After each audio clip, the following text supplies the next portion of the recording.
Hai semuanya, selamat sejahtera murid-murid semua. Hari ini kita akan sambung lagi dengan topik 1.6, iaitu langkah-langkah dalam penyiasatan saintifik. Dalam topik ini nanti kita akan belajar yang pertama ialah membezakan setiap kemahiran proses sains. Yang kedua, membuat urutan langkah dalam menjalankan penyiasatan saintifik mengikut urutan yang betul. Yang ketiga, menjalankan satu penyiasatan saintifik bagi menyelesaikan masalah yang mudah. Terdapat 12 kemahiran proses sains yang penting dalam menjalankan sesuatu penyiasatan saintifik. Bolehkah anda bezakan setiap kemahiran tersebut? Mari kita lihat setiap kemahiran tersebut. Kaedah saintifik ialah kaedah sistematik yang digunakan bagi menyelesaikan masalah dalam sains. Kaedah ini mempunyai beberapa langkah yang penting bagi membolehkan sesuatu permasalahan itu diselesaikan atau dijelaskan dengan kaedah yang betul. Ini adalah kaedah saintifik yang cikgu nyatakan tadi. Yang pertama ialah mengenal pasti masalah. Kemudian membina hipotesis. Yang ketiga, mengawal pemboleh ubah, merancang eksperimen, menjalankan eksperimen, mengumpul data, menganalisis dan mentafsir data, membuat kesimpulan dan seterusnya ialah menulis laporan. Kita lihat satu persatu apakah yang dimaksudkan dengan setiap kemahiran proses sains. Okay, mari kita lihat yang pertama iaitu mengenal pasti masalah. Maksud mengenal pasti masalah ialah mengenal pasti masalah yang kita hendak uji dengan menggunakan penyiasatan saintifik. Contohnya di sini, apabila pelajar ini tertumpahkan air. Okey, kita lihat di situ. Jadi masalahnya sekarang dia hendak mencari sesuatu yang digunakan untuk mengelap tumpahan tersebut dengan baik. Seterusnya ialah kita membina hipotesis.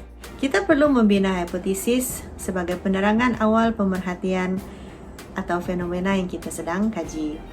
Hipotesis ini perlulah kita uji sama ada hipotesis tersebut diterima ataupun ditolak. Contohnya dalam situasi ini, kawannya menyatakan bahawa tuala kain menyerap air yang lebih banyak berbanding kertas tisu. Ya, jadi kalau kita lihat di dalam situasi ini, di mana murid ini mereka menggunakan dua jenis bahan iaitu kertas tisu dan juga kain. Jadi kawannya memberitahu bahawa tuala kain akan menyerap air dengan lebih baik berbanding dengan kertas tisu.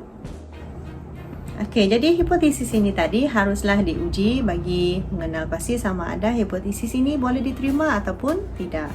Setelah kita membina hipotesis, maka kita perlulah mengawal pemboleh ubah. Dalam sesuatu eksperimen ataupun uji kaji, kita haruslah mengenal pasti pemboleh ubah yang terlibat. Pemboleh ubah maksudnya ialah kuantiti fizik yang mempengaruhi pemerhatian ataupun fenomena sains dan terdiri daripada pemboleh ubah yang dimanipulasikan, yang bergerak balas dan yang dimalarkan.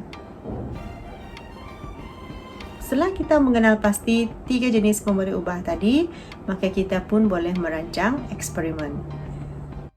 Sebelum menjalankan eksperimen, kita haruslah merancang eksperimen terlebih dahulu dengan betul.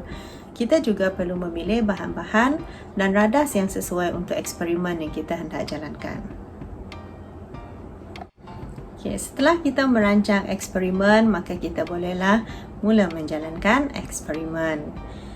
Semasa kita menjalankan eksperimen, langkah berjaga-jaga mesti diamalkan sepanjang masa supaya kita boleh mendapat data yang tepat. Selain daripada itu, langkah keselamatan penting bagi mengelakkan sebarang kemalangan berlaku di makmal. Okey, mari kita uji hipotesis kita.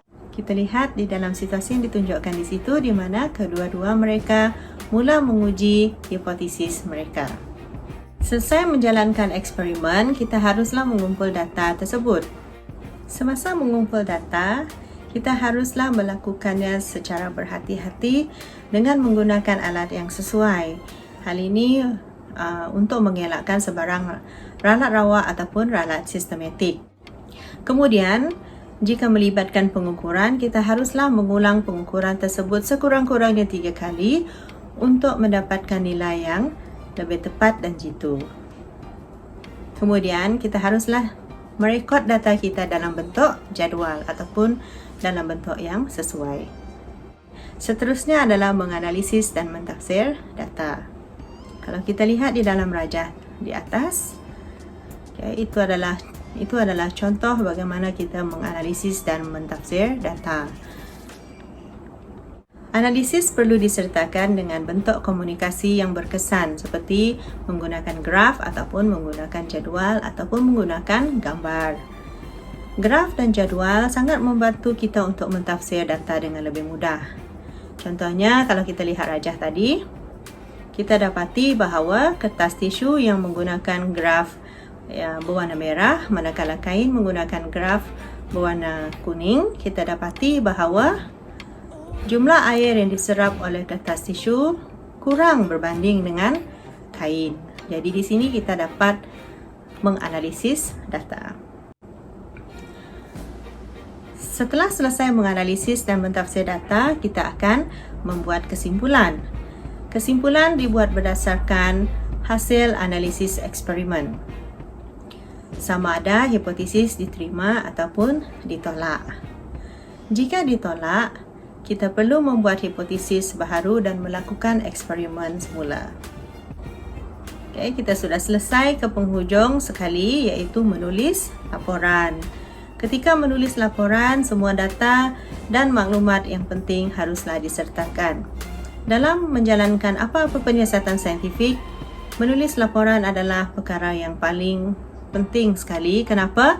Tiada gunanya kita menjalankan eksperimen jika tidak ada laporan. Jadi kita tak dapat bentangkan apa yang kita telah lakukan tadi.